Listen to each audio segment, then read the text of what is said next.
Origem das cores e dos sons dos bichos.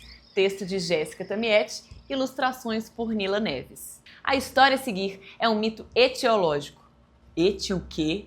Mito etiológico é um mito fundador que explica a origem de algo. O universo, o mundo, uma cidade, um país, um deus, uma deusa e até mesmo um veneno para pegar peixes. Nessa história, você vai descobrir qual é a origem das cores e dos sons dos bichos segundo a mitologia indígena dos Taurepang. Lá na floresta amazônica, conta-se uma história antiga do tempo em que pássaro, gente e formiga todos tinham a mesma cor e falavam uma só língua. Um dia nasceu Azá, perto do Monte Roraima, mas o que ninguém sabia era de sua grande façanha. Toda vez que ele tomava banho de rio, os peixes começavam a morrer. Seu pai logo descobriu e ficou maravilhado com aquele grande poder. Sua família, deste modo, fome nunca iria passar. Afinal, se o peixe acabar, é só o Azá se banhar. Porém, o valioso segredo por todos foi descoberto. E as pessoas e os animais queriam o Azá sempre por perto. Ter como alimento o peixe tão precioso, sem trabalho nenhum para pescar, era muito mais gostoso. Todas as aves que comem peixe, o tujuju, a garça branca, o jaburu e a ariramba, souberam da proeza da criança. E certo dia, depois da chuva, na cachoeira Polomulu, vários peixes tinham se juntado e todos queriam Azá no Poço Azul. Lá tinha surubim e tucunaré, como havia contado Tujuju para todas as aves reunidas, até mesmo o grande rei urubu. Então o menino e a família foram levados ao poço pelo passarão. Mas quando chegou lá, Azá não queria banho não. O pai, na beira do poço, disse para o menino se banhar, mas ele respondeu que o poço era feio. Ele estava com receio de se afogar. O pai não se importou e assim respondeu: "Tome banho logo, menino!" E Azá se enfureceu. Ele mergulhou no poço e os peixes começavam a boiar. Mas Azá não parava. Ele nadava aqui, ele nadava acolá. Contentes, todos pegavam os peixes. O pai então pediu para o filho voltar, mas o menino, zangado, continuava a mergulhar. Aves, bichos e gente comiam sem parar. Eram muitos peixes para se banquetear. Mas no meio do poço tinha uma pedra e lá o Azá tinha se deitado. Todos pensaram que ele estava bem, mas Queimé havia lhe acertado. Queimé é uma cobra grande e sua pele era de toda cor, e naquele dia a cobra arco-íris o menino matou. O pássaro grande abriu as asas e voou, pegou o menino na pedra e na margem do poço deixou. O pai, desconsolado, começou a esbravejar que a culpa era dos pássaros e que eles tinham que ajudar. Os pássaros pequenos até tentaram mergulhar e também os animais terrestres, mas ninguém conseguia adentrar. Então o pai, desesperado, pediu auxílio ao carcará, que nem teve culpa na história, mas decidiu cooperar. Junto com o mergulhador, voou para o alto do céu. O carcará lá de cima cantou, entrou na água e desapareceu. O mergulhador foi atrás e a água começou a tremer. Foram muitos os ruídos até que mataram Queimé. Os pássaros, por fim, saíram da água e com um grande cipó puxaram Queimé para a beira do poço sem dó. E cada pedaço da pele, que era toda colorida, tinha uma voz, uma flauta, que entre eles foi repartida. O tujuju pegou uma parte, mas a dele não cantou. Então chamou a garça, que mais bonita ficou. E seu canto até hoje permanece. O mesmo aconteceu com os outros pássaros que a gente conhece, como o manguari e também o socó, que pegou a pele na cabeça e nas asas e cantou cró, cró, cró. Veio o martim pescador, depois o tucano pegou seu pedaço, colocou no pescoço, no bico e na barriga, e foi assim com cada pássaro. O mutum, na sua vez, colocou o seu na garganta, subiu na árvore e cantou como até hoje ele canta. Os pássaros recebiam a sua flauta e voavam. A arara cobriu seu corpo inteiro e o mesmo fizeram o papagaio e o periquito amarelo todo faceiro. Depois dos pássaros, outros animais apareceram.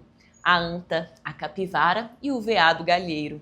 A pele se transformou em chifre e também deu a cor da cutia e o som que cada bicho ainda faz hoje em dia. Assim foi com a paca e o porco do mato. Também teve sua vez o tamanduá, que na dorsal e nos braços colocou a pele, como vocês podem reparar. O pai do menino deu aos macacos um pedaço da pele que levam até hoje e pegou o filho e colocou num cesto, caminhando para muito longe. Também a avó carregou o menino e quando andava com o cesto nas costas, ela sempre cantava. E nesse caminho, Ineg, um timbó brotou. Uma planta que mata peixe nasceu por onde a avó andou. Nas margens do rio cresceu o timbó, mais fraco, chamado azá, que os indígenas usam ainda hoje para seus peixes pegar. E foi assim que os bichos ganharam cor e cada um sua flauta, a sua voz, e as tribos ganharam os timbós para pegar peixes nos rios, poços e igapós. Esse é um mito indígena que acabo de apresentar. Quem contou essa história foi Aculi, do povo Arecuná. Essa é uma história da cultura popular. Os relatos indígenas não são tão fáceis de encontrar. Eu muito pesquisei e então me aventurei a contar mitologia em forma de poesia. Por isso, por fim, peço, ajude a espalhar essa cultura ancestral por aqui e acolá, de noite e de dia, para no mundo brotar semente de sabedoria. Essa história foi escrita, mas primeiro foi narrada. E para quem gosta de colorir, também pode ser desenhada. Agora é a sua vez de participar. Faça um belo desenho e colora todos os bichos e as plantas e compartilhe marcando @histórias que nos habitam. Bom, como que eu encontrei essa história? Eu sou uma apaixonada pela mitologia, pelas histórias e principalmente pelos mitos etiológicos que narram a origem das coisas. E na minha jornada como narradora, contadora, eu tenho desenvolvido um trabalho de pesquisa que pode ser dividido em duas vertentes. Os mitos das sereias, de origens e etnias diversas, que foi o tema do meu primeiro livro, e os mitos de origem das mais variadas culturas. Me encanta descobrir como povos de diferentes tempos e espaços imaginaram a criação do mundo, de certos animais ou de plantas que são importantes para eles. E a partir de cada história que eu encontro ou que me encontra, que foi o caso da história desse livro, eu consigo entender aspectos importantes como valores, costumes, as tradições que são transmitidas por meio dessas narrativas. E é riquíssimo perceber, então, as diferenças e as semelhanças entre as histórias, entre os povos. E como grande parte dos brasileiros, eu tenho origens indígenas, africanas e europeias, e sempre busquei conhecer essas narrativas dos povos originários brasileiros e também dos meus antepassados africanos, que hoje em dia ainda são pouco difundidas. E a história desse livro me encontrou quando eu lia O Som e o Sentido, livro do José Miguel Wisnik, mais precisamente num trecho que ele conta um mito arecuná que explica a origem do som dos bichos da nossa floresta amazônica. Então eu fiquei encantada e curiosa, né? Sempre fui muito curiosa. Eu queria descobrir os detalhes dessa narrativa e comecei a procurar alguma fonte que me contasse sobre o assunto. E não foi fácil, não havia muitos registros, livros que contavam esse mito eu não encontrei. Então eu fiz uma pesquisa minuciosa entre os trabalhos acadêmicos e aí sim, depois de muito pesquisar, eu encontrei o livro Von Roraima zum Orinoco, do etnólogo alemão Theodor Koch-Gurenberg, que no seu segundo volume narra mitos e lendas dos povos Taulipang e Arecuná de Roraima. E eu acredito, quando uma história encontra morada em nós e ressoa, nos habita, ela merece ser contada, valorizada, divulgada. E após esse árduo caminho para encontrar a história, eu decidi compartilhá-la, né, com todos vocês. E encantada com esse mito indígena, eu reescrevi a história em rima, que é outra paixão. E então, para dividir com vocês, eu convidei a artista Nila para dar forma aos personagens dessa história. E as cores ficam por conta de cada pessoa que quiser se aventurar. Para quem não sabe, essa história está publicada no livro Origem das Cores e dos Sons dos Bichos, pela editora Crivo, através do projeto de incentivo à cultura da Prefeitura de Belo Horizonte patrocinado pela MGS.